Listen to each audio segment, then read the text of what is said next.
Bonjour, bienvenue au webinaire TNP Tilcal. Nous vous remercions de nous rejoindre autour de la problématique de la traçabilité dans la supply chain et plus particulièrement de la blockchain pour y répondre. Nous avons 1 heure pour échanger, pour vous présenter et échanger sur ce sujet. Tout d'abord, nous allons faire un petit tour de table. Mathieu, cofondateur et CEO de Tilcal. Bonjour à tous, donc Mathieu Hugues, donc je suis effectivement fondateur et président de Tilcal. Moi, pour me présenter rapidement, j'ai un passé d'entrepreneur avec plusieurs sociétés montées auxquelles j'ai participé. Et puis, je suis aussi actuellement administrateur d'une association qui s'appelle l'ALCCI, l'Association de lutte contre le commerce illicite. Julia, manager chez TNP. Bonjour à tous. Moi, je suis manager chez TNP dans la practice Industrial Services, notamment sur des projets de supply chain et de transformation digitale. Et moi-même, Guillaume Kerbrad, directeur chez TNP, en charge de la practice automobile. Et j'ai pu mener des multiples projets autour de la supply chain. Et la donnée était une problématique critique, d'où le lien avec la blockchain et la traçabilité. Comment va se dérouler ce webinaire? Tout d'abord, nous allons vous présenter TNP et Tilcal en quelques mots. Ensuite, nous allons partager quelques constats autour de la supply chain, sa complexité qui ne fait qu'augmenter, le besoin en gestion des données qui ne fait que grandir. Et ensuite, Mathieu de Tilcal nous présentera en détail et à grand renfort d'exemples et de cas d'usage la blockchain, une solution, mais aussi une façon de gérer la donnée pour optimiser la traçabilité. On a beaucoup parlé de la blockchain il y a quelques années. Selon nous, elle a atteint sa maturité et donc c'est l'occasion de vous montrer des projets très concrets qui permettent de la mettre en œuvre et d'augmenter la traçabilité de supply chain. Ensuite, nous échangerons sur les mythes et réalités qui entourent la blockchain et nous répondrons alors à vos questions que vous aurez pu poser via la petite interface à droite de l'écran. Durant ce webinaire, nous vous proposerons 2 sondages pour avoir votre point de vue en direct autour de ce que vous pensez actuellement sur la blockchain. Ensuite, suite à ce webinaire, quel est votre point de vue, s'il a pu changer. On vous indiquera quand ils seront disponibles et encore une fois, ce sera à droite de l'écran. Vous pourrez répondre en direct. Nous allons donc vous présenter TNP et Tilcal. TNP en 2 mots, TNP, cabinet de conseil en management et transformation, créé en 2012, 500 consultants, principalement en France. Une spécificité, une très forte appétence pour la technologie utile. La technologie qui permet de faire mieux, plus vite, moins cher, de manière très pragmatique. Ainsi, nous avons pu développer un pôle data science, un pôle RPA, et toutes les technologies telles que la blockchain nous intéressent car elles sont directement applicables chez nos clients. Ouais, donc Tilcal, c'est une société qui a 3 ans, on est 18 personnes. Et donc notre métier, c'est d'apporter ce que je vais appeler une infrastructure logicielle, c'est-à-dire l'ensemble des briques logicielles qui permettent à des industriels d'organiser une traçabilité bout en bout sur leur chaîne d'approvisionnement. On travaille pour un ensemble de grands clients dans différents secteurs, avec à l'origine principalement un tropisme dans le secteur agroalimentaire, mais progressivement on est en train de déployer notre plateforme chez des clients dans le textile et puis dans l'aéronautique, donc ce qui montre finalement le spectre d'applicabilité. Et c'est ça qui est assez intéressant, c'est qu'en fait on s'aperçoit que dans les problématiques de supply chain, tout le monde pense, en tout cas dans la vision bout en bout, tout le monde pense avoir des problématiques spécifiques, mais en fait, on trouve d'une industrie à l'autre, avec des mots différents, avec des poids différents sur différentes problématiques, mais on trouve des choses qui sont extrêmement semblables, que ce soit d'un point de vue purement opérationnel, optimiser le fonctionnement de la chaîne bout en bout, d'un point de vue réponse à des problématiques de conformité, ou d'un point de vue qui est un peu le grand sujet marketing aujourd'hui, ou de positionnement des boîtes, d'un point de vue transparence vis-à-vis des clients. Alors, quelques constats pour débuter. Aujourd'hui, la supply chain, elle se complexifie effectivement du fait du nombre d'acteurs qui augmente, de la complexité des réseaux. Elle est mondiale, elle est multi-sourcing, elle est multi-client, le développement des marketplaces, des grossistes, bref, la complexité ne fait qu'augmenter. Mais en parallèle, elle devient aussi porteuse de valeur. Elle est porteuse de valeur car elle permet de se différencier. Aujourd'hui, une bonne supply chain, c'est les clients qui sont satisfaits. On le voit, Amazon finalement a créé sa notoriété sur sa supply chain efficace sa qualité dans la livraison, dans le rapport qu'il a avec ses clients lorsqu'il y a des difficultés avec cette supply chain. Bref, aujourd'hui, c'est plus seulement acheminer un article d'un point A à un point B, c'est prévoir la demande, c'est organiser la production, c'est organiser la livraison, c'est organiser des transporteurs, des 3PL, des 4PL, on parle même de 5PL avec les tours de contrôle qui arrivent et qui se mettent en place. C'est intégrer toute la problématique, Mathieu en a parlé, de législation, hein, les accords de libre-échange, les règlements locaux, les besoins de suivre la consommation, enfin les rejets de CO2 de chaque étape de la supply chain. Bref, tout ça fait que le directeur supply chain devient un élément clé dans l'entreprise. Aujourd'hui, quand on a une logistique e-commerce, on recherche une livraison individuelle et rapide à moindre coût.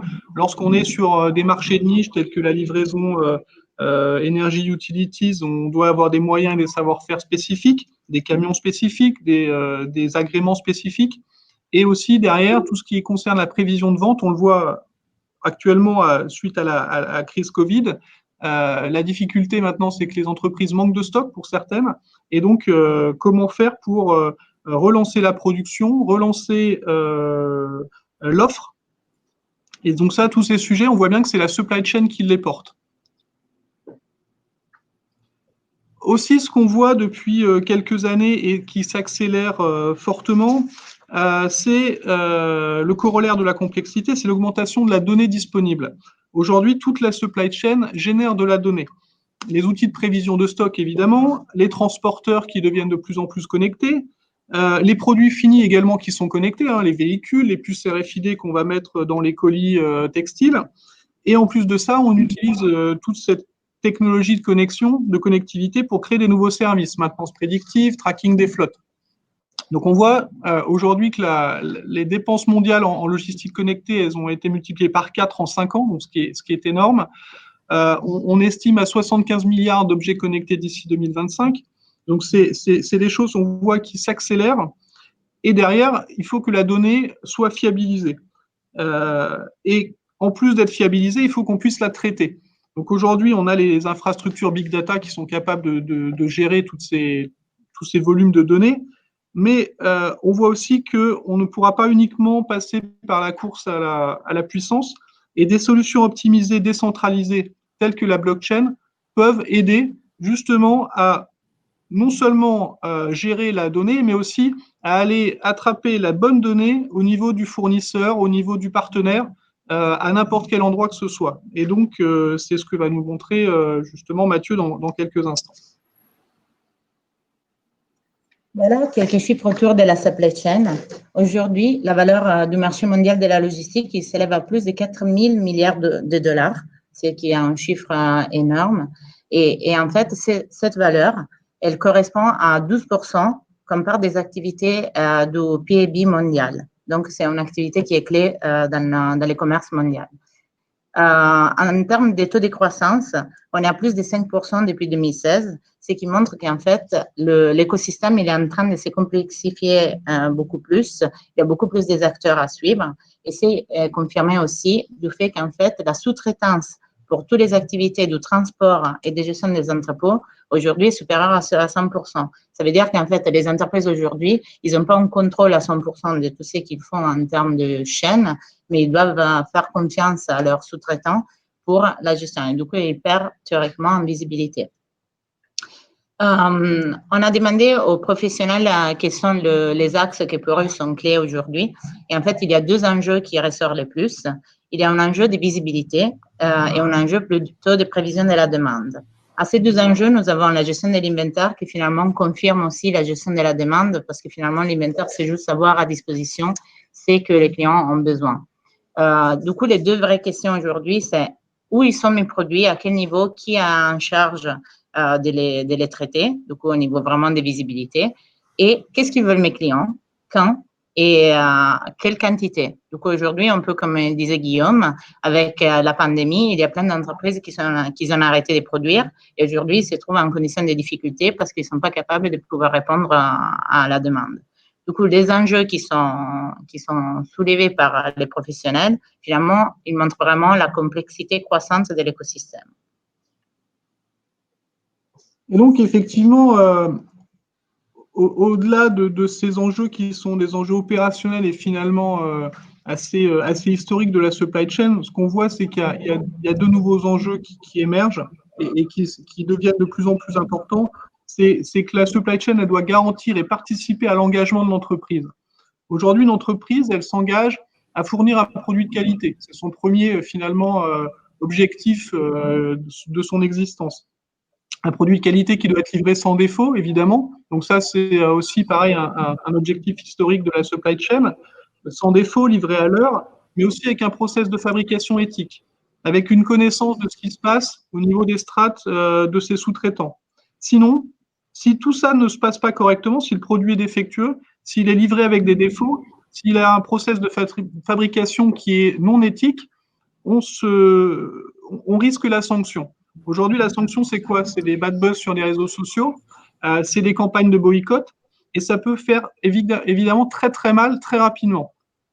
Et donc aujourd'hui, la supply chain, elle doit garantir l'engagement au niveau de la traçabilité totale. Donc c'est évidemment savoir où sont les produits, où sont les stocks, quelles sont mes disponibilités. Donc ça, c'est pour que les opérations se passent bien, mais c'est aussi connaître tous les sous-traitants. Qu'est-ce qui se passe à tel endroit de ma supply chain? Qu'est-ce qui se passe quand je vais sourcer en Chine, en Asie, en Afrique? Ensuite, évidemment, c'est la qualité. C'est la qualité de l'état du produit livré, c'est l'état de la façon dont on livre au client final, mais c'est aussi la certitude sur les stocks disponibles. Il n'y a rien de pire aujourd'hui que d'annoncer au client une livraison qui ne se fera pas parce que le stock finalement n'est pas disponible. Non seulement on perd une vente, mais souvent on perd un client, puis on peut en perdre d'autres parce que le client va parler à ses amis, à ses proches. Et le lead time, évidemment, on sait que plus que le délai, c'est vraiment le respect de celui-ci qui est important. Donc, on voit bien que la supply chain, elle a vraiment une place prépondérante au niveau de l'engagement et de l'impact sur l'image de marque. Et ça, c'est peut-être des choses qui n'étaient pas encore aussi prégnantes il y a encore quelques années. Et donc, le corollaire et la conséquence, c'est qu'effectivement, la supply chain doit gérer la complexité. Ces attentes clients, et on voit qu'elles sont complexes. Et en plus de ça, il y a des objectifs financiers, donc on ne peut pas avoir autant de stocks qu'on souhaite avoir. C'est difficile de gérer tous ces réseaux de sous-traitants, et donc il faut gérer des données. Donc il faut gérer des données pertinentes et fiables. Ça, c'est le premier point. Il faut les réceptionner, il faut les traiter, et derrière, il faut faire que cette information, elle soit simplifiée pour être utilisable par les utilisateurs. On dit qu'il y a des milliards et des milliards d'informations générées. Évidemment, un utilisateur ou un responsable supply chain ne peut pas les intégrer. Et donc, il faut la simplifier, il faut la raffiner pour qu'elle soit utilisable par des utilisateurs. Et c'est pour ça qu'on automatise énormément. Il faut limiter les tâches humaines à des tâches à valeur ajoutée. Les responsables sont en support de ces automatisations. Et dernier point, effectivement, c'est qu'il faut rendre toute cette supply chain agile, répondre aux imprévus, dimensionner sur demande. Aujourd'hui, la politique est à des stocks optimisés, à de la gestion et de la fabrication sur demande. Néanmoins, la difficulté, c'est qu'après, on a des temps de transport, on a des temps de fabrication qui ne répondent pas aux attentes des clients de la livraison rapide. Donc, il faut aussi parfois faire déjà des arbitrages et ensuite créer des conditions de l'agilité, être capable d'avoir des fournisseurs différents, les mobiliser sur demande en fonction des quantités et des volumes. Bref, toute cette complexité, la supply chain doit désormais la gérer. Donc, c'est clairement ces deux enjeux, selon nous, qui font que la blockchain est une solution qui peut permettre de participer à cette obligation d'engagement et ce corollaire qui est la complexité. Justement, tu parlais de qualité. Et en fait, ce manque de qualité et ces produits défectueux, aujourd'hui, ils coûtent aux entreprises 2 milliards de dollars depuis les dernières 5 années. Du coup, c'est vraiment un axe sur lequel potentiellement la blockchain pourrait aider à éviter, surtout dans le secteur automobile, par exemple. En même temps, du coup, même autour de tout ce qui est contrefaçon, nous avons comme données que 2 000 milliards de dollars de business pour le commerce illicite dans le monde. Ça pèse pour les 7% du chiffre d'affaires dans le secteur textile en termes de CA perdu à cause de la contrefaçon.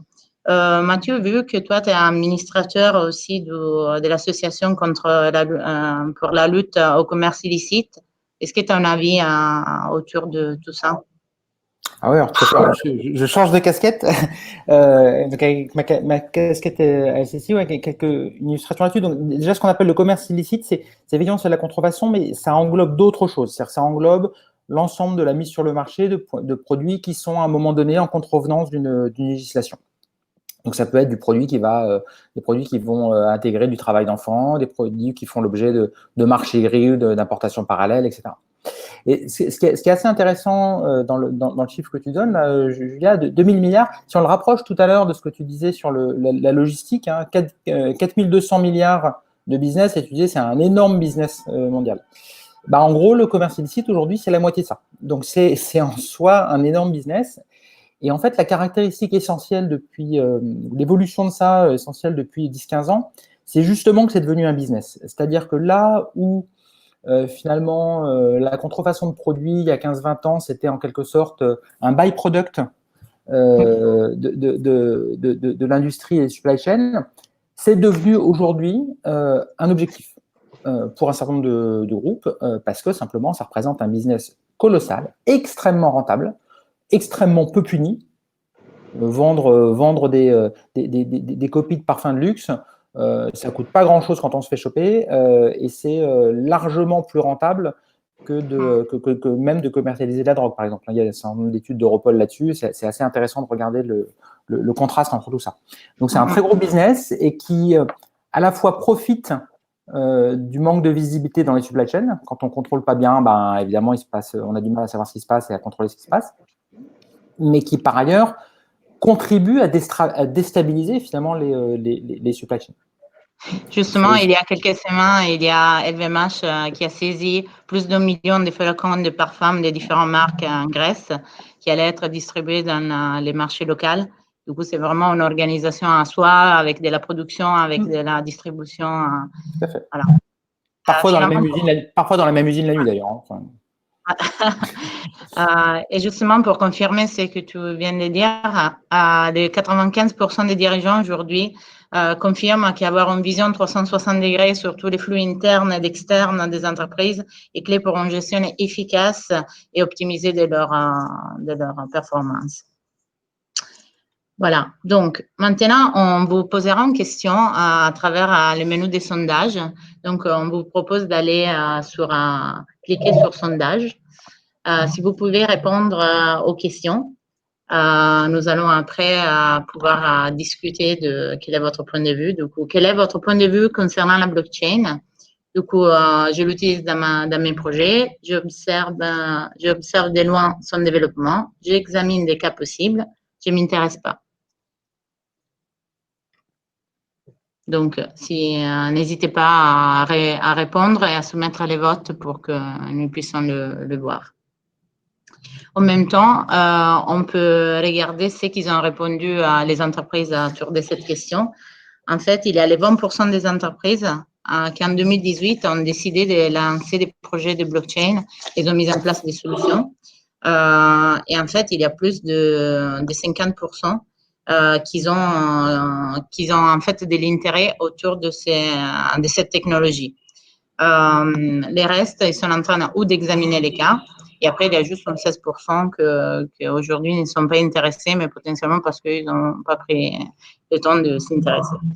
Du coup, globalement, la majorité des entreprises identifient la blockchain comme une solution à suivre, à mettre en œuvre. Du coup, je vais regarder les réponses. Finalement, en direct, nous avons que les 63% des participants observent de loin ces développements et que les 18%, du coup, on est autour de 20%, l'utilisent déjà dans ces projets et que les 24% examinent des cas possibles. Donc, très bon résultat. Donc, si vous êtes là, c'est parce que vous êtes intéressé, ça c'est assez logique. Mais donc du coup, on va passer à la deuxième partie du webinaire, effectivement, pour vous expliquer justement concrètement la blockchain, en quoi ça peut aider une supply chain à travailler sur sa traçabilité totale, depuis le sourcing des fournisseurs jusqu'à la garantie de l'origine de la production, le tracking des lots et la distribution dans les réseaux de retail. Donc, je passe la main à Mathieu, qui va nous présenter justement comment Tilcal accompagne les entreprises dans ce besoin de traçabilité. N'hésitez pas à poser des questions du coup sur les tools. On verra pendant la phase d'échange à la fin. Alors, donc, bonjour à tous. Donc, le première chose que je voudrais dire pour gérer vos attentes, je ne vais pas du tout vous parler de technologie. On peut en parler autant que vous voulez, après, dans la conversation, etc. Mais je ne vais pas vous en parler parce que il y a un phénomène alors, qui est un peu toujours vrai dans les technologies, mais qui est particulièrement prégnant autour de blockchain, c'est toute cette espèce de blabla, c'est très compliqué, vous pouvez pas bien comprendre, me faites-moi confiance, ça va révolutionner le monde, etc.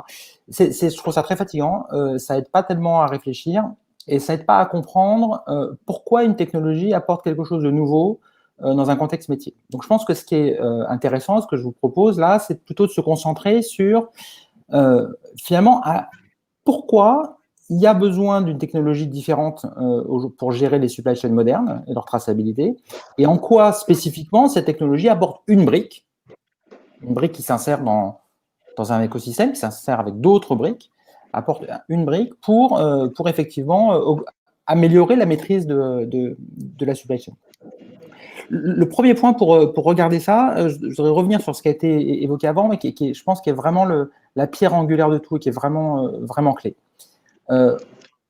Aujourd'hui, on ne peut plus vraiment penser la supply chain comme elle l'était autrefois. C'est-à-dire que il y a quelques années, la supply chain, c'était un peu, je passerai l'expression, mais c'était un peu un sujet fond de soute, quoi.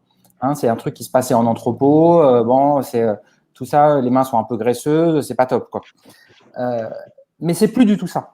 C'est plus du tout ça, et je pense que on le voit bien à travers un certain nombre d'événements emblématiques. Mais si j'en prends un, quand le Rana Plaza s'écroule, je veux bien croire que H&M n'était pas au courant des conditions de travail, de semi-esclavage là-bas. N'empêche que ça a un impact sur la marque H&M colossal. Ça a un impact d'ailleurs sur plein d'autres marques. Et je pense que tout le monde se serait bien passé des grandes campagnes, Who Made My Clothes, etc. Enfin, il y a un lien direct là entre je maîtrise ma chaîne, je connais mes fournisseurs, je sais dans quelles conditions de travail effectuer, je sais comment y acheminer mes matières premières, etc. Et puis, en fait, quand je le sais pas, il y a un impact réputationnel qui est extrêmement fort. Et ça, on le voit dans le textile, mais on le voit dans plein d'autres industries. Pour en reparler, mais il y a eu un rappel sur du lait pour enfants en France il y a 2 ans. Je pense tout le monde se voit à quel point ça a pu impacter la marque en question. Quand il y a des articles réguliers, par exemple sur les filières d'avocats au Mexique qui financeraient des cartels de drogue, je pense que quand on fabrique du guacamole, on a plutôt envie d'être certain de ne pas être mêlé à ce genre de choses. Vous avez un certain nombre d'initiatives aussi dans le Commonwealth où il y a différentes lois qui sont passées pour mettre en garde les entreprises industrielles contre leur implication indirecte, bien sûr, mais leur implication quand même avec du travail esclavagiste. Ce qui prouve que ce qui illustre quelque chose d'important, c'est que typiquement l'esclavage, c'est pas vraiment un sujet du XVIIIe siècle, c'est un sujet du XXIe siècle dans la réalité. Et ça, c'est quand même un gros problème pour un industriel quand il organise un sourcing très décentralisé et très lointain. Et puis, au-delà de ces questions qui sont de nature un peu éthique, ou en plus de ces questions qui sont de nature un peu éthique, se posent des questions purement business. Et là, je prends une industrie complètement différente pour montrer à quel point tout ça, cette dynamique est globale.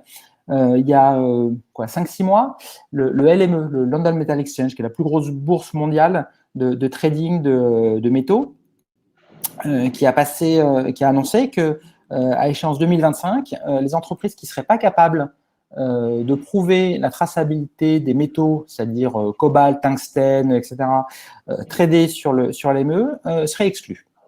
Donc en gros, là, vous avez un acteur, tout ce qui est plus capitaliste, de l'infrastructure économique, qui dit, voilà, en fait, dans 5 ans, si vous n'êtes pas capable de tracer vos métaux, et pour ceux qui connaissent, tracer l'origine du cobalt, 1, il y a un certain nombre d'enjeux, 2, c'est pas exactement simple de savoir ce qui se passe dans les mines en RDC.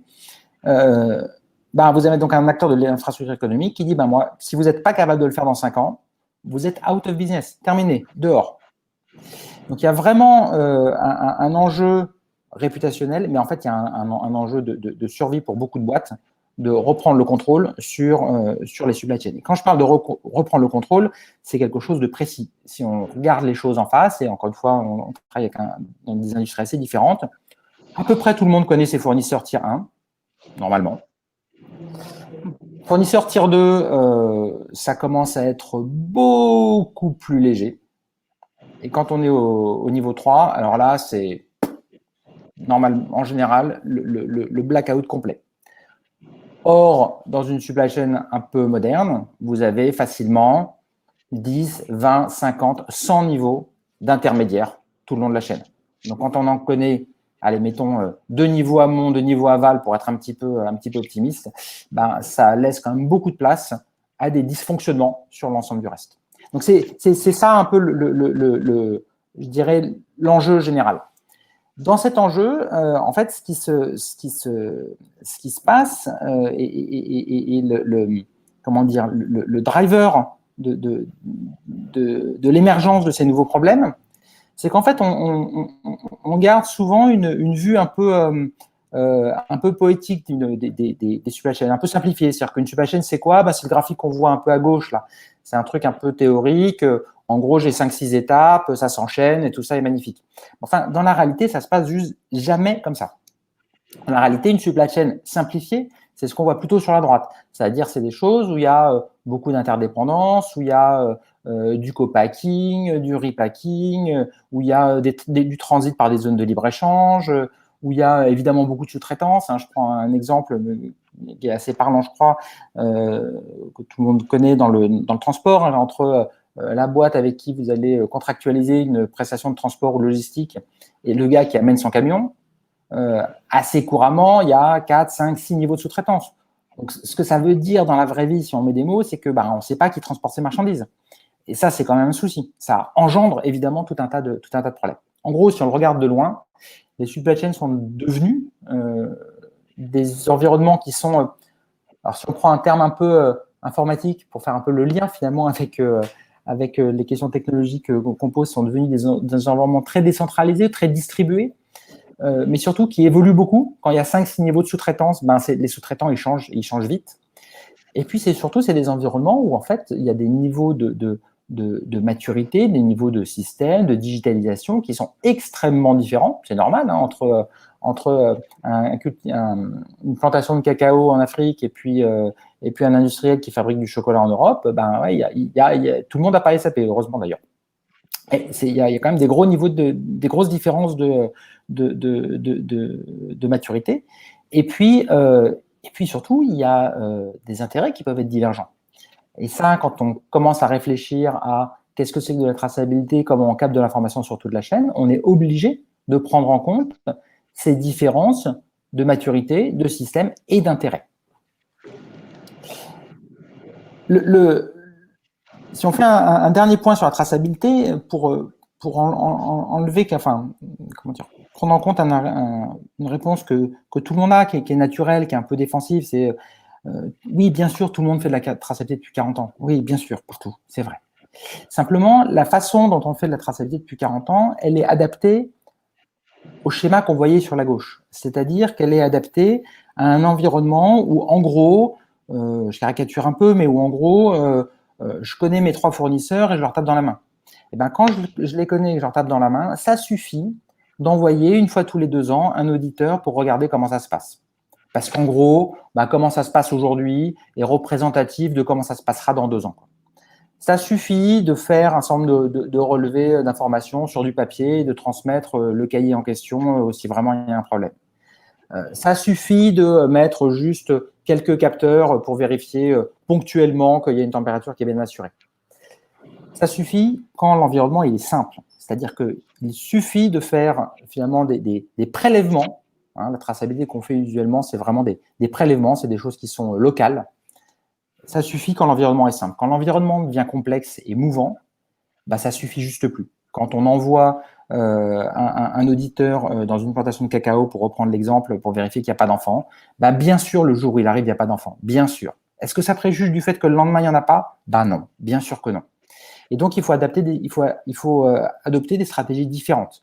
Et notamment, il faut se mettre en situation d'être capable de prendre de l'information, non pas de manière ponctuelle, mais de manière permanente, en temps réel, et d'aller analyser l'information sous différents angles pour pouvoir aller regarder, est-ce que l'ensemble de ce qui m'est raconté par tous mes fournisseurs est globalement cohérent, ou est-ce qu'au contraire, il y a des incohérences entre différents fournisseurs, et donc ça nécessite d'aller investiguer. En gros, quand on cherche aujourd'hui à comprendre le fonctionnement de sa supply chain, ou quand on cherche à en analyser les dysfonctionnements, ce qu'on recherche, c'est une aiguille dans une meule de foin. Donc, il faut avoir, en gros, il faut avoir les outils pour aller regarder en permanence où est l'aiguille parmi les branches de foin. Je ne sais pas si mon analogie est excellente, enfin bon, vous aurez compris ce que je voulais dire. Donc, là-dedans, pourquoi est-ce qu'on parle de technologie blockchain? Très rapidement, blockchain, c'est quoi? C'est une base de données distribuée, décentralisée. Justement, ça tombe assez bien. On vient de dire qu'une supply chain moderne, c'est justement, de fait, quand on le regarde, un environnement très décentralisé. Si on le regarde de très très loin, on perçoit que, en gros, pour aller prendre de l'information dans un environnement décentralisé, plein de fournisseurs partout, c'est peut-être pas complètement idiot, c'est peut-être même une assez bonne idée d'aller utiliser une technologie qui elle-même est décentralisée. En gros, si je résume, l'usage de blockchain, donc l'usage d'une technologie décentralisée pour aller capter de l'information dans sa supply chain, ça rend crédible le déploiement d'une traçabilité à grande échelle. Je discutais hier avec un prospect, il me disait, nous, on a, dans notre réseau de transporteurs, on a 250 transporteurs qui peuvent prendre en charge nos marchandises. Voilà. Juste sur le transport. Voilà, c'est ça un réseau décentralisé sur lequel il faut aller chercher de l'information. Aller prendre de l'info dans les systèmes d'information de 250 transporteurs. Je pense qu'on a tous mis en place des ERP, des choses comme ça. Il faut 3-5 ans pour mettre en place son ERP. Vous imaginez aller connecter les ERP des 250 transporteurs sur un système central. C'est le projet qui n'aboutit jamais. Ça n'a aucun sens. Donc, la seule façon intelligente de le faire, c'est de ne pas faire un gros problème technique d'intégration, c'est d'aller en faire 250 petits. Et dire, voilà, vous avez votre copie de cette base de données décentralisée, vous vous débrouillez pour faire votre intégration locale, et ensuite, c'est la technologie qui va synchroniser tout ça. Donc, ça rend la chose déployable. Deuxièmement, il y a un apport métier à blockchain qui est de garantir que l'information devient infalsifiable. Et ça sert à quoi? Ça sert à responsabiliser les gens et aussi à leur donner de l'assurance dans ce contexte que j'évoquais tout à l'heure où tout le monde n'a pas les mêmes intérêts. Et je vais prendre un exemple très précis là-dessus. Je faisais allusion tout à l'heure à ce rappel sur du lait pour enfants qu'il y a eu en France il y a 2 ans et demi maintenant. Il se passe plein de choses là-dedans, mais il y a un phénomène quand même qui est assez intéressant, c'est qu'encore aujourd'hui, vous avez l'industriel qui dit « mais moi, j'ai donné la liste des lots à rappeler en temps et en heure. Donc, s'il a fallu 4 mois pour retirer les laits des rayons, c'est pas ma faute. C'est la faute de la distribution. » Et vous avez certains distributeurs qui disent « ah, mais c'est pas vrai. Moi, l'industriel, il m'a jamais dit qu'il fallait retirer le lot 23. Alors, s'il a fallu 4 mois pour retirer le lot 23 de mes rayons, c'est pas ma faute, c'est la faute de l'industriel. » Alors, sans rentrer dans le débat de qui a raison, qui a tort, qui n'est pas très intéressant, ce qui est intéressant, c'est qu'on est en 2018, 2019, 2020, on est en France, et on n'est pas capable, sur un cas qui met en jeu la santé de gamin, d'affecter la responsabilité de manière certaine. Et affecter la responsabilité, ce n'est pas montrer les gens du doigt, c'est savoir où est le problème pour se relever les manches, s'y atteler et le résoudre. Et c'est ça qu'apporte le fait d'avoir une information qui est auditable et infalsifiable. Donc, c'est ça qu'apporte cette techno-blockchain. Tout ça repose quand même sur une chose essentielle, c'est qu'il faut effectivement que ce soit techniquement un réseau décentralisé, ce qui laisse assez rêveur quant à un certain nombre de fournisseurs qui parlent de blockchain as a service ou de choses comme ça, c'est-à-dire de choses qui sont complètement centralisées à un endroit. En fait, ça n'a aucune des propriétés, ni techniques que j'évoquais, ni, et ça c'est beaucoup plus grave, aucune des propriétés d'auditabilité qui sont mentionnées là. Donc, comment ça peut se mettre en œuvre? Donc, je prends l'exemple de ce qu'on fait, évidemment. En gros, comment on va articuler ça? On va dire, d'une part, on va utiliser blockchain pour organiser un réseau de collecte d'informations. Et donc, les détenteurs de cette blockchain, donc qui sont des blockchains industrielles, sont typiquement nos clients et leurs fournisseurs amont et aval. Donc, chacun vont avoir un nœud, ils vont brancher typiquement leur ERP ou leur WMS à ça. Quand ils n'en ont pas, ils vont se brancher via des applications mobiles ou des choses qui permettent de faire de la captation d'informations très simples sur le terrain ou des IoT, etc. Donc, ça permet d'avoir donc cette source d'informations commune, décentralisée, auditable.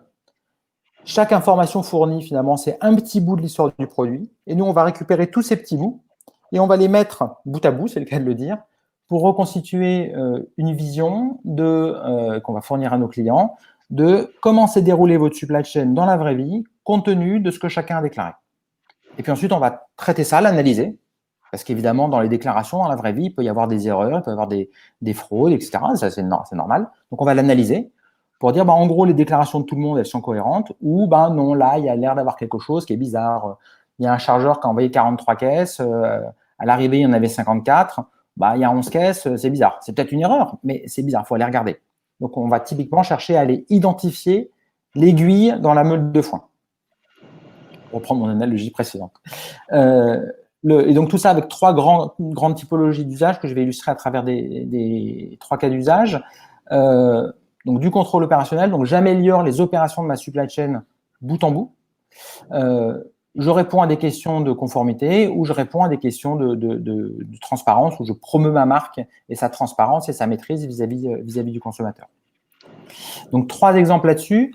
Donc, sur la transparence, c'est vraiment en fait, les premiers sujets par lesquels on a démarré, notamment avec Groupe Casino. Et donc, aujourd'hui, aussi dans du textile pour enfants.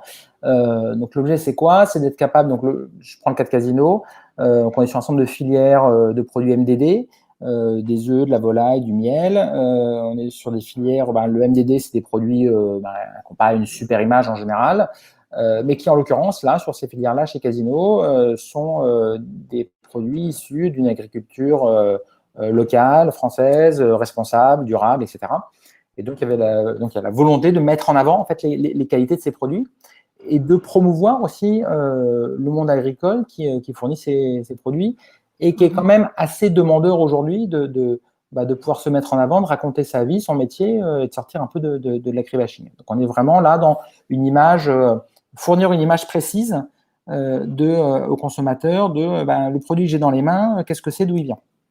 Ça permet d'ailleurs d'aller sur 2 autres choses.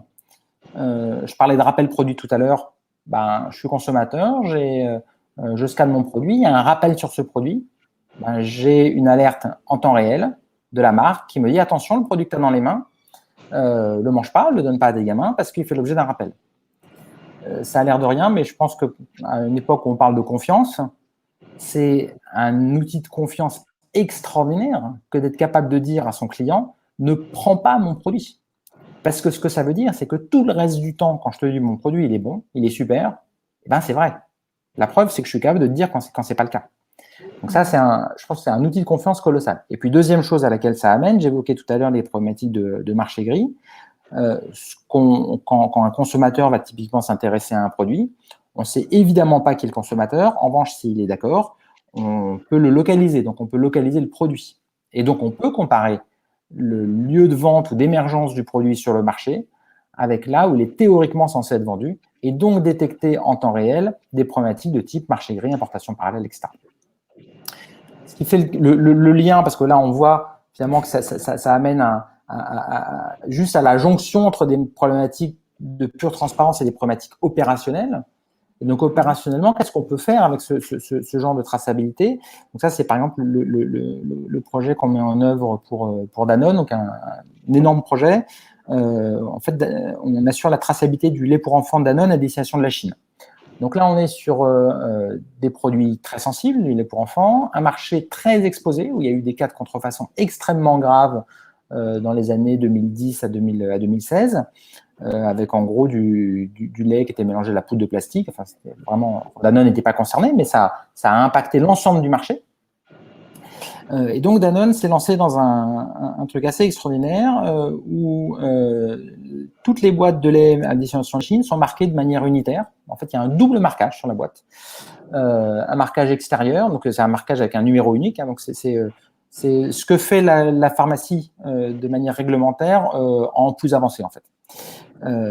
Pourquoi plus avancé? Parce que d'abord c'est accessible au consommateur, donc un consommateur peut scanner le code extérieur pour savoir toute l'origine et tout le parcours du lait. Donc ça, c'est l'information que nous, on collecte, depuis les usines de Danone, les 6 usines dans le monde, jusqu'au passage des douanes chinoises et jusque tout le flux dans les réseaux de distributeurs tier 1, tier 2 et jusqu'au retail.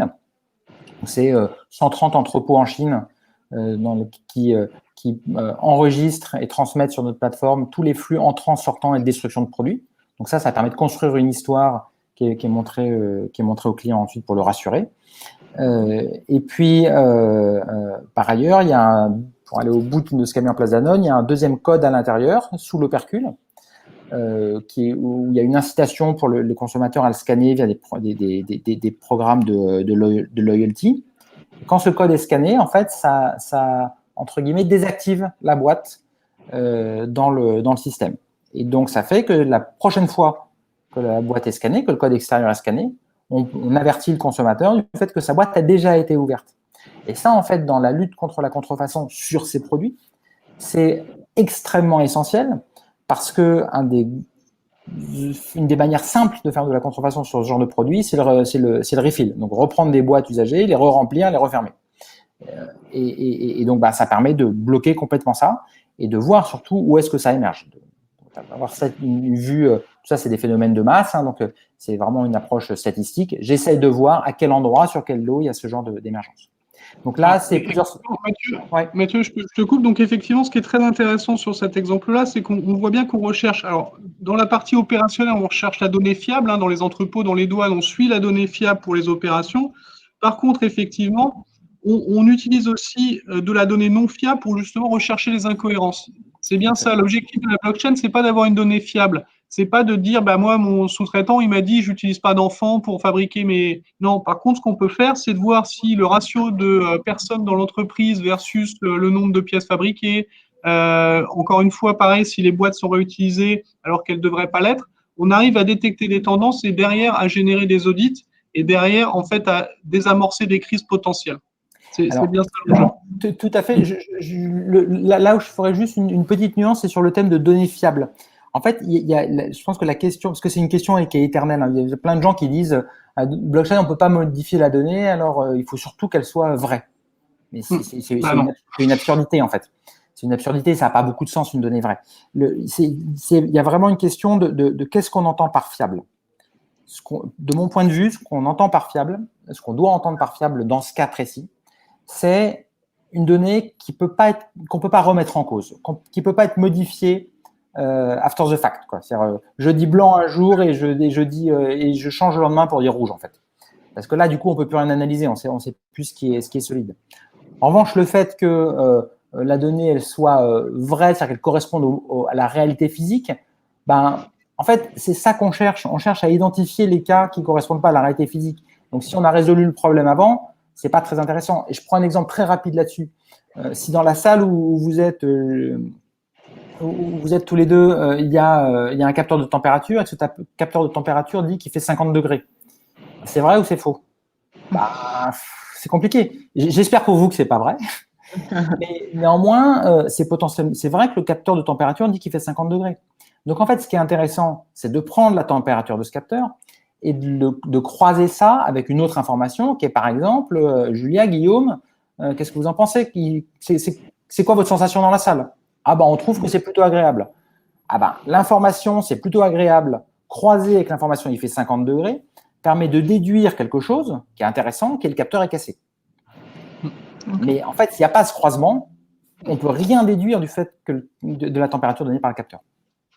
Et on voit bien l'intérêt du coup des techno big data ou du métier aussi, de la connaissance du métier qu'ont les gens dans leur supply chain. qui vont utiliser toutes les données justement sécurisées par la blockchain pour en faire des données raffinées et pertinentes. C'est bien ça le sujet. C'est exactement ça le sujet. Donc, pour finir sur les exemples, donc juste Danone, juste un ordre de grandeur, 130 entrepôts, quelques centaines de millions de produits suivis unitairement, et puis la vue pour Danone de c'est quoi tous les stocks, les produits en train d'échoir, etc. dans les stocks des tiers, donc du réseau aval de gens qui connaissent pas. Et puis dernier exemple sur un aspect plus conformité, change d'industrie dans l'aéronautique, on est chez Daher, donc gros fournisseur tier 1 d'Airbus. Daher fabrique un certain nombre de pièces, en particulier pour les programmes A320, ils importent de la matière première dans l'Union européenne. Et il y a en fait des régimes douaniers spéciaux qui s'appellent les régimes de perfectionnement d'actifs qui permettent qui autorise à appliquer en fait des taxations zéro sur les flux de matières premières importés dans l'Union européenne, utilisés pour l'aviation civile. Et donc là, il faut voir la situation de l'industriel. J'importe ma matière première, je dis régime de perfectionnement d'actifs, je ne paye pas de taxes, je fais ma fabrication, je fabrique mes pièces, c'est installé sur des Airbus, et 2 ans après, les douanes viennent et disent maintenant, au fait, pourriez-vous me démontrer que la totalité du container 23 d'il y a 2 ans a été utilisée pour l'aviation civile. Et là, c'est compliqué. C'est compliqué si on essaye de refaire l'histoire a posteriori. Donc, en fait, ce qu'on fait pour Daher, c'est en fait on constitue tout le long de la chaîne, depuis l'importation, le passage, le dédouanement, le manufacturing, l'installation. On constitue le dossier douanier au fur et à mesure. Donc, qu'est-ce qui se passe? Donc, on calcule les transformations, les apurements des lots de matières premières, etc., pour être en mesure, sur requête des douanes à n'importe quel moment, de fournir le dossier en disant, voilà exactement comment est-ce qu'on a procédé à l'apurement des lots de matières premières et avec une donnée qui est fiable, pour reprendre ton terme, Guillaume, tout le long de la chaîne et qui a été captée tout le long au fur et à mesure en fait, de l'histoire du produit. C'est une vue vraiment dans l'autre sens de la traçabilité, mais en fait, c'est la même donnée qui est traitée. J'ai une petite question par rapport à ces beaux projets qui ont été implémentés.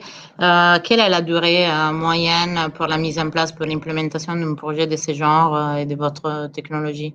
Oui. Alors, donc, déjà, il y a une partie de la… Déjà, tout ce qui est réseau, donc intégration de quelqu'un, d'un acteur au réseau, installer un nœud du réseau dans notre technologie, c'est entre 30 et 60 minutes, donc ça, c'est pas un gros sujet. En général, c'est plus long dans une grosse boîte de trouver la personne qui va procéder à l'installation que de faire l'installation. Mais ça a été installé dans des coopératives où il y a 50 personnes, avec un demi-informaticien, donc c'est vraiment, ça reste assez léger. Après ça se pose la question de l'intégration aux ERP, etc., qui est un autre sujet. Après ça, le déploiement d'un projet, ça dépend un peu de sa nature. Mais par exemple, les projets qu'on a pu faire avec Casino sur de la transparence, alors c'est sur des filières qui sont des filières de volaille à la découpe ou d'œufs, c'est relativement simple. Mais c'est des projets pour intégrer tout le monde, ça entre 3 et 5 mois, quoi. Donc c'est relativement, ça reste quand même assez rapide. C'est rapide. C'est rapide. Le cas Danone, c'est un peu plus long. Il y a eu une phase de pilote, puis une phase de réel déploiement.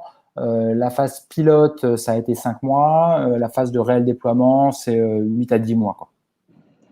Parce que l'écosystème est beaucoup plus complexe. Parce que sur la phase pilote, effectivement, on va engager 5-6 entrepôts. Et puis après, pour déployer, il faut aller chercher les autres. Il y a une phase de conviction qui est un peu longue. Il y a… Et avec les codes à barre, avec les QR codes, on touche les clients aussi. Donc, il faut une communication. Il y a tout un… Tout à fait. On n'est pas sur les fonctions support. On touche vraiment le client. En fait, pour de vrai, dans ce genre de sujet, la partie technologique, elle est essentielle, mais c'est pas nécessairement ce qui est le plus long ou le plus difficile. C'est trouver l'astuce qui va permettre de savoir qu'est-ce qu'on va récupérer comme information et derrière, après, qu'est-ce qu'on va en faire. Et l'intérêt pour tous les acteurs aussi de la chaîne à participer. Exactement. En gros, notre boulot, il est facile et le vôtre, il est plus compliqué.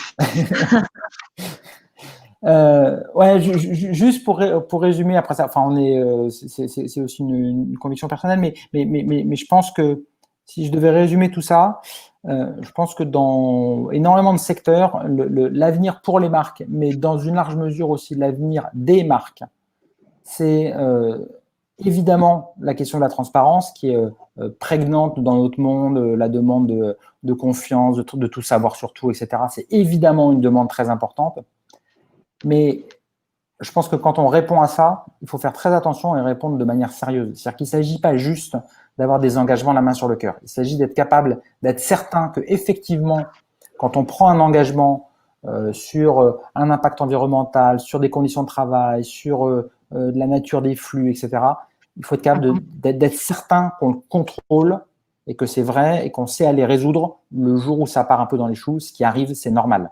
Et donc, ça veut dire qu'il y a vraiment, quelque part, le transparence et traçabilité, de mon point de vue, c'est les deux faces de Janus, en quelque sorte. OK. Très bien. Merci beaucoup, Mathieu, pour ces exemples très concrets d'utilisation de la blockchain et comment, justement, on arrive à suivre des opérations, mais aussi à détecter des incohérences et, justement, derrière, lancer des actions préventives qui permettent d'éviter les crises auxquelles tu as fait référence. Donc, on va passer à la partie questions-réponses. Avant ça, un petit sondage sur… pardon. Donc, questions-réponses. Alors, une première question, effectivement. Je ne sais pas, Mathieu, si tu peux la voir. Alors, qu'en est-il de la modélisation des données au niveau de la blockchain avec autant d'intervenants afin que chacun puisse apporter l'information ad hoc? Est-il difficile d'obtenir une généricité des données? Oui. Alors, effectivement, c'est une question assez cruciale. La façon dont on l'approche, c'est qu'on repart sur la découpe que je montrais tout à l'heure entre notre plateforme, entre la collecte de données et l'analyse. Donc sur la partie analyse, donc dans notre plateforme en interne, on s'appuie sur un modèle défini par GS1 qui s'appelle PCIS. Donc, qui a un modèle générique et utilisé dans pas mal d'industries de représentation finalement des données de supply chain et de flux. Donc, ça va être notre base interne. Pour capter les données, les gens qui ont un ERP, qui sait parler au PCIS, c'est formidable, il y en a un certain nombre, c'est très bien, mais ça concerne en fait les gros industriels. Et puis, vous avez plein de gens qui n'ont pas ça et qui ne l'auront jamais. Donc, notre approche, c'est de dire le plus important, c'est de récupérer de la donnée. Et si on veut pouvoir auditer, il ne faut surtout pas y toucher. Donc, ce qu'on fait, c'est qu'on prend la donnée telle qu'elle, au format qui est capable de fournir chacun des acteurs. Et d'ailleurs, ça permet aussi d'intégrer dedans, par exemple, des photos. Quand vous faites une destruction dans un entrepôt, c'est pas mal à l'événement de destruction de prendre aussi une photo pour montrer ce que vous détruisez et pourquoi. Ce genre de choses. Donc, on intègre de la donnée, donc il peut être structuré ou non structuré. Et c'est après, quand ça arrive sur notre plateforme, qu'on va en fait mapper cette donnée, la donnée reçue, son format, avec le format PCIS. Donc, c'est là qu'il y a un travail de mise en œuvre du projet. Après ça, pour de vrai, en fait, les formats, on retrouve quand même assez vite un peu toujours la même chose. C'est-à-dire que soit c'est des formats de l'industrie type PCIS, bon, ça se fait automatiquement, soit c'est des formats CSV, trucs comme ça. Bon, en gros, tout le monde fait un peu pareil en fait. Tout est différent, mais c'est quand même souvent un peu pareil. Alors, une deuxième question. Est-il possible d'appliquer ces modèles à la gestion des émissions de CO2? Alors, je me méfie toujours. Alors, premièrement, nous, on ne l'a pas fait aujourd'hui. Je préfère être transparent là-dessus. En théorie, oui. Je veux dire, on n'a pas quand on représente des actifs dans notre plateforme, ça peut être des actifs physiques, type palette, etc., des actifs plus virtuels, des lots, etc. Donc, il n'y a pas ça pourrait être des droits à émettre du CO2, ça peut être des choses comme ça. Donc, a priori, oui. Après ça, c'est toujours pareil sur ce genre de sujet. Le diable est toujours dans les détails. Donc, il faut faire l'effort de rentrer opérationnellement. Qu'est-ce que ça veut dire? Mais oui, il n'y a pas de raison je veux dire, quand on trace, par exemple, les poulets pour casino, les volailles, on trace, par exemple, les distances parcourues pour être capable de redonner, de donner un sens à c'est une volaille locale. Local, ça veut dire quoi? C'est combien de kilomètres concrètement? Donc, si on sait tracer des kilomètres, on peut aussi bien tracer des émissions de CO2. Il n'y a pas de raison. OK.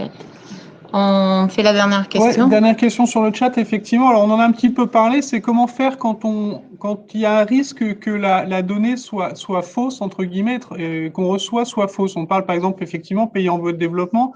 Tu as parlé de l'immeuble qui s'était effondré, effectivement, en Asie. Comment on fait pour éviter, justement, de recevoir des données fausses et derrière, si la donnée est fausse, elle est stockée, elle est fausse, certes, mais qu'est-ce qu'on peut faire du coup quand on est directeur supply chain? Alors, je pense que le bon a priori, c'est de se dire que de toute façon, oui, on va capter de la donnée qui est fausse, au sens où elle ne reflète pas la réalité. C'est mon histoire de capteur de température qui dit 50 degrés tout à l'heure. Donc ça oui, et il faut partir de ce principe-là parce qu'en fait, si on pousse un peu le bouchon, si vous êtes capable sur votre supply chain de récupérer en permanence uniquement de la donnée qui est totalement vraie, totalement vérifiée, totalement sécurisée, etc., en fait, il ne faut pas perdre de temps à mettre en place un système de traçabilité. Vous avez déjà une supply chain qui fonctionne parfaitement, quoi. Donc, justement, le système de la traçabilité, ou l'exacte pertinence des données, ou leur exact reflet de la réalité, ce n'est pas le point de départ. C'est ce à quoi on peut aboutir parce qu'on a de la traçabilité. La traçabilité, elle sert à aller justement détecter ce genre de données, ce genre d'erreurs. Après ça, je vois dans la question, il y a un autre aspect qui est un aspect, est-ce que les pays en voie de développement sont assez matures pour ça? Alors, moi je dirais, il y a plein de trucs. Il y a la question des données qu'on ne veut pas divulguer, parce que c'est trop sensible, provenance de matières premières, conditions de travail, etc. Ça, ce n'est pas une question technologique. Ça c'est des questions de corruption locale, etc. Donc, ça ne se traite pas d'un angle technologique. En termes de maturité, en fait, vous avez plein d'acteurs dans une supply chain qui n'ont pas la maturité pour se poser la question de blockchain, et tant mieux. Enfin, un agriculteur en France, blockchain, il s'en fout, et tant mieux pour lui. Honnêtement, ça n'a pas d'intérêt. Donc, il ne faut surtout pas que les différents acteurs voient ça sous cet angle-là. Comment ça se passe concrètement sur le terrain une prise d'information pour un acteur qui n'est pas très équipé en technologie? Ça va être typiquement une prise d'information via un téléphone mobile, via un smartphone. Le taux d'équipement en smartphone en Asie du Sud-Est ou en Afrique, il vaut largement ce qu'on a en Europe. Donc, il ne faut pas se tromper en fait de débat. Ce qui est compliqué, ce n'est pas l'aspect technologique pour aller prendre de l'information. Ce qui est compliqué, c'est la prise d'information dans l'ensemble de supply chain se heurte à des réalités terrain, type corruption ou autre, etc., qu'effectivement, il faut adresser. Et ça, pour les adresser, il faut trouver des angles. Ça rejoint un peu ce qu'on évoquait sur le double QR code de Danone. Il faut trouver des angles un peu intelligents. Si vous voulez, je prends un exemple tout bête, mais si vous voulez vous assurer qu'il n'y a pas de travail d'enfant chez un de vos fournisseurs de matières premières, peut-être qu'une des sources d'informations intéressantes, c'est ce qu'a à en dire l'instituteur du coin. Parce que le nombre d'élèves dans l'école, c'est comme un bon indice dans les champs ou pas dans les champs. C'est là où il faut trouver des stratégies un peu différentes. Exactement. Alors, on va lancer le dernier sondage très rapidement pour avoir votre point de vue suite à ce webinaire. Donc, vous pouvez répondre, il y a un petit point rouge à droite de l'écran. En parallèle, on va faire la conclusion. Donc, effectivement, tout d'abord, merci beaucoup d'avoir passé cette heure avec nous pour échanger autour de la traçabilité et de la supply chain. Pour résumer, la blockchain, on peut dire que c'est une technologie qui est simple à mettre en œuvre à tous les niveaux de la supply chain. Quand on parle justement de pays en voie de développement, de petits fournisseurs, de petites entreprises qui n'ont pas les gros systèmes, on peut leur permettre d'accéder justement à l'environnement de données. et la blockchain garantit que cette donnée ne sera pas modifiée. Donc, elle est fiable dans le sens où on ne peut pas la modifier après la déclaration. Elle peut être fausse, mais en tout cas, elle n'est pas modifiable. Et ensuite, cet environnement de données qui est créé auprès de tous les fournisseurs, de tous les partenaires, de tous les acteurs, les clients finaux compris, elle peut être traitée. Elle peut être traitée pour optimiser les opérations, évidemment atteindre l'excellence opérationnelle, mais aussi identifier les incohérences. Et de ces incohérences identifiées grâce notamment à du big data, des modèles apprenants, et ben, ça permettra de prévenir des crises. Le directeur supply chain, en fait, ou les responsables de la supply chain, ils vont se focaliser justement sur ces incohérences pour aller les traiter avant qu'elles deviennent problématiques pour l'entreprise, pour son image de marque. Et donc, c'est vraiment ça, en ça que la technologie blockchain, via sa facilité, permet de créer cet environnement de données fiable et garanti. Mathieu, une petite conclusion ? Je crois que la conclusion est écrite en bas du slide. Hein. N'hésitez pas à nous contacter. Exactement. Juste un petit feedback sur le sondage. Donc, on a eu la moitié des participants qui étaient déjà convaincus de l'utilité de la blockchain et l'autre moitié qui semble être pertinente. Donc, c'est un bon résultat. Voilà. Très bien. Écoutez, merci beaucoup. On serait ravis effectivement d'échanger avec vous sur vos besoins métiers autour de la traçabilité, de la conformité, de la contrefaçon. Donc, dans tous les cas, n'hésitez pas à nous contacter. Merci beaucoup. Merci beaucoup. Merci à tous. Bonne journée. Au revoir. Au revoir. Merci Guillaume. Merci Julien. Merci, au revoir.